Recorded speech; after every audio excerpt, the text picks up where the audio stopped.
पंडित जी, सत्संग की क्या महिमा होती है? कथा सुनना व सुनाना, इसके क्या फायदे हैं?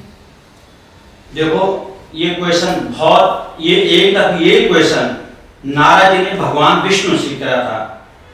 नारद जी के बारे में तो सबसे पहले जो पर्यटक मंत्री है, तो पर्यटक मंत्री नारद जी है देवताओं के। जैसा बोलते हैं कि ये डिपार्टमेंट तो नारद जी हुए इसके। नरम ज्ञानम ददाति सो नारद, जो दूसरों को ज्ञान देने उसका नाम नारद होता है। तो नारद जी के एकदा नारदा योगी, एक कभी नारद के मन में आया कि ये सत्संग की, वही उनके मन में कि सत्संग होता है, क्या होता है। भगवान विष्णु के पास गए, तो भगवान विष्णु तो परमात्मा को सब जान गए। तो उन्होंने कहा, नारद जी किम गत्वा, तुम क्यों आए, किम गच्छामि, तुम क्यों आए, तुम क्या चीज है तुम्हारा। तो नारद जी ने कहा, प्रभु कि आप बोलते हैं कि भगवान का नाम करो, हरे राम या नारायण नारायण रखो, तो इसका क्या रीजन है, क्या महत्व है। सत्संग में बोलते हैं कि सत्संग करो। तो भगवान विष्णु कहा, अरे नारद, आप इतने ज्ञानी है, इतने ध्यानी है, भगवान के अंश रूप है, जो अंश अवतार है, नारद जी के अंश अवतार है भगवान के। तो आपको तो मालूम है, आप तो पहले पूर्व जन्म में दासी के पुत्र थे। नारद जी पहले में दासी को, जो खाना पीना बनाने वाला उनका पुत्र था नारद जी, और उनके पुत्र से नारद बन गए। तो उन्होंने कहा कि नहीं सत्संग है। तो उन्होंने कहा ठीक है। तो नारद भगवान विष्णु कहते हैं, नारद जी सामने पेड़ देख रहे हैं, आम का पेड़, उस पेड़ पे गिरगिट जी बैठ रखे और वो आपकी कथा पूरा सत्संग का महत्व बना दें। अब नारद जी सोचने लगे कि गिरगिट जो बोल नहीं सकते, वो तो रंग बदल सकता है, तो मैंने भगवान को नहीं बोला कि लाल पीला रंग कैसे होता है, मैंने तो सत्संग की महिमा बताई सुनाई। तो अब भगवान का आदेश था, तो नारद जी चले गए गिरगिट सामने, और गिरगिट को पहले दुनिया भर के कि ये नमो भगवती वासुदेवाय हरे राम मंत्र दिया, तंत्र दिया। आधा घंटा नारद जी ने उनके सामने सत्संग कर दिया और कहा, गिरगिट का कि नारद जी आप कैसे आए। तो उन्होंने कहा कि ऐसी ऐसी बात है भगवान विष्णु का कि सत्संग की महिमा। तो बस जैसे हुआ तो गिरगिट एकदम पेड़ से नीचे गिर गए और दिव्य पुरुष बन गया और चले गए, मर गया। दिव्य पुरुष से उनकी आत्मा कहीं चले। अब नारद जी घबरा गए कि मैं ये तो सत्संग, ये तो बिल्कुल मर ही गए। नारद जी ने कहा, फिर भगवान विष्णु के पास आए कि प्रभु जिसको आपने सत्संग सुनाने के लिए वो तो मर गया। तो नारद जी ने कहा कि आप क्या, भगवान विष्णु कहते ठीक है, सामने पे एक तोता बैठा है ना, उस तोते के पास जा, वो तेरे को सत्संग। भगवान कहे, नारद जी ने कहा कि भगवान विष्णु मेरे साथ क्या खेल कर रहे हैं। अब सामने गए, तोता का, नारद जी की अपनी आदत थी बड़बड़ बोलने की, पहले सत्संग सुना दिया। अब तो जैसे कहा कि तोता जी, भगवान विष्णु कहा कि आप सत्संग के में, तो तोता के भी प्राण पखेरु उड़ गए, अमर गए। सत्संग की महिमा थी। नारद जी ने 8 घंटा सत्संग उन्हीं को सुना दिया था। भगवान के नाम की देखो क्या महिमा है।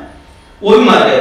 नारद जी डर के और फिर भगवान विष्णु के धाम में आए, प्रभु भी तो मर गए। नारद कि आपको सत्संग में कि नहीं प्रभु। उन्हें कहा, घबराओ मत नारद जी, कोई बात नहीं, फलाना देश का राजा है, उनके यहाँ पुत्र हो गया अभी और उस पुत्र का नामकरण हो रहा है, वो पुत्र आपको सत्संग की महिमा सुना देगा। नारद जी का भगवान मेरे साथ क्या खेल कर रहे, पुत्र भी हुआ और वो क्या महिमा सुनाएगा। लेकिन भगवान का आदेश था। नारद जी गए कि फलाना राजा कौन है, राजे सबने नारद जी का स्वागत किया कि आओ नारद जी, देव ऋषि आओ, आज उनके स्वागत सत्कार हुआ। और जहाँ पे वो बच्चा था वहां पे गए और नारद जी के मन में भय हो गए कि कहीं ये जैसे गिरगिट मारा और जैसे तोता मारा, कहीं ऐसा हो कि मैं वहां राजे के पुत्र के सामने गए और वो उनका पुत्र मर जाए और मेरे तो वहां पे ऐसी तैसी हो जाए। डर के नारद जी ने कहा, जो आपका बालक है मैं आज की बात देना चाहता हूँ, वो आप चले जाओ। नारद जी ने आज की बात है कि श्री वर्चसाय सोम धर्म धान्यम पशुपलाम संवत्सरम सब दे दे के तुम जीत आए बने फलानी हो गए। और कहा कि बेटा मेरे को सत्संग की महिमा बता दो। तो क्या सत्संग की महिमा। उन्होंने कहा, नारद जी जो गिरगिट था वो मई था, आपने भगवान का नाम मेरे कान में डाला तो मैं वहां से मोक्ष हो गए। और जो तोता था ना उसको भी आपने भगवान का नाम सुनाया तो मैं तोता बन के अब इस मनुष्य योनि में आ गया। ये सत्संग की महिमा है, भगवान के नाम की ये चर्चा है। अगर तुम भगवान का नाम ले रहे हैं तो भगवान तुम्हारा, इसलिए कहते हैं कि नाम जपते रहो, काम करते रहो, ये सत्संग के में तब नाराज जी के हुआ, पर वो आपकी तो लीला अपरंपार है। आपको बिना यूनिवर्सिटी के, बिना उसके आपने तो सत्संग 1 मिनट में सुना दिया, तो ये सत्संग की महिमा है। जी बहुत बढ़िया बात कही आपने पंडित जी। सत्संग का हमारे जीवन पे बहुत ही बड़ा प्रभाव पड़ता है, जिससे हमारा कल्याण होता है। अच्छा पंडित जी, एक सवाल और, जो हमारे घर में कलेश होते हैं उसका क्या कारण होता है? और जैसे हम देखते हैं कि जैसे जैसे उम्र बढ़ती है, मतलब बुजुर्ग में कई सारी बीमारियां घर कर जाती है, बच्चों में नहीं होता, बच्चे फिर युवा होते हैं, तब तक तो सब चीज़ें ठीक होती है, लेकिन वृद्धावस्था में सारी बीमारियां घर कर जाती है, इसका क्या कारण है?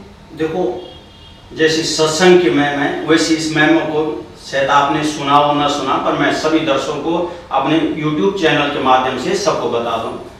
जब ब्रह्मा जी आयु निर्धारित करते हैं, हमारे यहाँ 3 देवते हैं, ब्रह्मा, विष्णु, महेश, तो जब सबको बोलबे कि तो कितने साल, जैसे अभी आपको कहता है कि 120 साल तक इंसान जिएगा, उसके बाद कोई नहीं जीता है। तो कोई 60 साल में मर जाता है, कोई 70 में, कोई 75 में, कोई 100 में, कोई 120 में। तो जब आयु निर्धारित है, तो भगवान ने कहा, ब्रह्मा जी ने कहा कि अरे उसमें गधा, तो 40 साल तेरी उम्र बना दे, 40 साल तक तू जीवित रहेगा। तो गधा ने कहा, प्रभु मैं 40 साल बोझ ढोते ढोते मेरे को हड्डी पसली हो जाएगी, इतनी आयु नहीं चाहिए। तो वो ने कहा आधा कर लो। तो भगवान का चलो तेरी 20 साल, गधे की जो आयु होते 20 साल को होते, तो 20 साल की आयु कर दी। उन्होंने कहा बस हाँ 20 साल में झेल दूं, क्योंकि उसने तो गधा का काम करना है, हर टाइम ढोने, सामान ढोने। तो उन्होंने कहा ठीक है। फिर गाय को बुलाया कि गाय तेरी 40 साल है। उसने कहा कलयुग में 40 साल बहुत ज्यादा होते हैं, जब तक मैं दूध दे दे तब तक सब अपने घर में बांधेंगे, जैसे मैं दूध नहीं दूंगे तो लोग मेरे को सड़क में छोड़ देंगे, मेरे को खाना नहीं देंगे। महाराज ब्रह्मा जी मैं इतने 40 साल की एज के क्या करूंगा? तो कहा कि कितना करेंगे? आधा कर दो उसके। तो 20 साल कर दी गाय के ये। अब कुत्ते को बोला कि कुत्ता तो 40 साल, कुत्ते ने कहा प्रभु मैं 40 साल दूसरे के दरवाजे में कब तक जोठी रोटी खाऊं, कब तक भौं भौं करूं, कब तक दूसरे की चौकीदारी करूं, न मेरी आदत कर लो। तो क्या चलो 20 साल हो गए। तो 20 साल किसकी? गधे की, 20 साल गाय की, और 20 साल कितने? कुत्ते की। 40 साल हो गए। अब आया मनुष्य का। मनुष्य, भगवान ने कहा कि मनुष्य तेरे को मैं 20 साल दे दूं। आया कहा प्रभु 20 साल में तो मैं जवान ही रहूंगा, 20 साल में क्या, मैं तो दुनिया देखूंगा, मैं पाकिस्तान नहीं जाऊंगा, अमेरिका नहीं जाऊंगा, कनाडा नहीं जाऊंगा, नेता नहीं बनूंगा, अच्छा वक्ता नहीं बनूंगा, अच्छा व्यापार नहीं करूंगा। 20 साल की आयु क्या होती है? ये तो बाल अवस्था है। तो अच्छा कहते, उसने कहा 60-70 कर लो कम से कम। तो उन्होंने कहा देखो हमारे पास गधे की आयु है, अगर 20 साल उन्हें को कोई बात नहीं, तो 20 साल जो गधे की आयु थे वो इंसान को देगी। फिर गाय की 20 साल है, 60 साल उसका, फिर गाय उसमें की गधे की भी दे दी, और कुत्ते की दे दी, तो 80 साल हो गए। अब 60-70 साल हो गए। तो आप देखो सरकार किसी देश की हो, रिटायरमेंट आयु कितने रहते हैं? 60 साल। 20 साल इंसान के अपने, 20 साल गधे की, 40 साल, 20 साल कितने गाय के 60 साल, और 20 साल कुत्ते के 80 साल। तो आज कलयुग में ज्यादा 80-90 साल में सब चले जाते हैं। तो जब तक इंसान की खुद की आयु भोगता है, तो 20 साल कोई दुख नहीं, तकलीफ नहीं, आदमी घूम रहा फिर रहा, सब चीज है। उसके बाद उसको गधे की आयु मिलती है। 20 साल से 40 साल तक फिर आदमी बोलता है मैंने ऑफिस में नौकरी करना है, मैंने अपना धंधा करना, अपना, तो क्या गधे के सामान घर का पालन पोषण कर रहे हैं, गधे के साथ कर रहे हैं। कोई खुश होगी तो कोई नौकरी करेगा नहीं, खुश होगी कोई व्यापार धंधा करेगा नहीं, रिस्पांसिबिलिटी बढ़ जाती है, जब भी बोल जाती है। तो 20 साल तक वो क्या है, गधे की योनि स्वीकार करता है। तो अपने बच्चों के लिए, मैं बच्चों के लिए कमा रहा हूं, पत्नी के लिए कमा रहा हूं, इसके लिए कमा रहा हूं, उसके लिए फैक्ट्री कर रहा हूं। इंसान तो 40 वर्ष ठीक है, लेकिन वो गधे की आयु के भुगतान कर रहे हैं। और जैसे 40 साल के बाद तब उसके गौ की होनी है, तब वो बोलते हैं थोड़ा भजन कीर्तन भी करना चाहिए, थोड़ा ये भी करना चाहिए। फिर इधर घूमता है, उधर घूमता है, इधर के क्रम लगाता है, उधर के क्रम लगाता है। वो जैसे कैसे 60 साल होते हैं। उसके बाद उसको किसकी योनि मिलते? कुत्ते की योनि। तो आप घरों में देखेंगे, अधिकांश घरों में जो बुजुर्ग लोग होते हैं उनके चरपाई कहाँ रहते हैं, खाट कहाँ रहते हैं? दरवाजे के सामने। क्योंकि कुत्ते की योनि झेलते हैं। आप बड़े बड़े घरों में जाओ कि बोलेगा हमारे कुत्ते के लिए कमरा बना रखा है, हमारा बेडरूम है, बच्चों का रूम है, जिम का ये रूम है। बोले माता पिता बाहर वाले कमरे में रहते हैं। अब आयु किसके, माता पिता किसके आयु ढूंढ रहे हैं? कुत्ते की। तो कुत्ता कहां पे रहता है? दरवाजे पे। तो माँ बाप को आजकल लोग क्योंकि कर्म ऐसे कर रखे पहले से, तो जो कुत्ते की योनि है उस योनि को आदमी भूख रहा, इसलिए दरवाजे पे बुजुर्ग आदमी के। अच्छा बच्चे क्या बोलते हैं माँ बाप के कि आपको याद है तो घंटी को हम पहचाने, कोई रिश्तेदार आएगा तो आपके सामने आपसे वार्तालाप। माँ बाप को इतना बच्चे, आज के बच्चे ऐसे कर देते हैं, इसलिए आपकी मम्मी आपकी खटिया, पापा आपके दरवाजे पे आपकी खटिया लगा रखे। तो इसलिए जिसके माँ बाप दरवाजे पे खटिया लेके बैठे हैं तो अपनी आयु नहीं भोग रहे हैं, वो कुत्ते की योनि की आयु भोग रहे हैं। अधिकांश आप देखो अपने घर में, आप जाओ कहीं भी, या आपका जो सबसे बड़ा जो प्योन होता है, बुजुर्ग होगा चाहे कैसे होगा, वो दरवाजे पे रहता है, तो वो अपनी आयु में घूम रहा है, वो कुत्ते की। ये सत्संग की महिमा है, ये घरों की व्यवस्था है। जब तक अपनी आयु 20 साल जवानी में आदमी ये नहीं थे, सुख दुख कुछ नहीं थे। गधे की योनि में फिर आदमी मजदूरी करता है, फिर गाय की योनि नाना प्रकार के प्रपंच रच के तब उसको करता है, और बाद में कहा रहते हैं?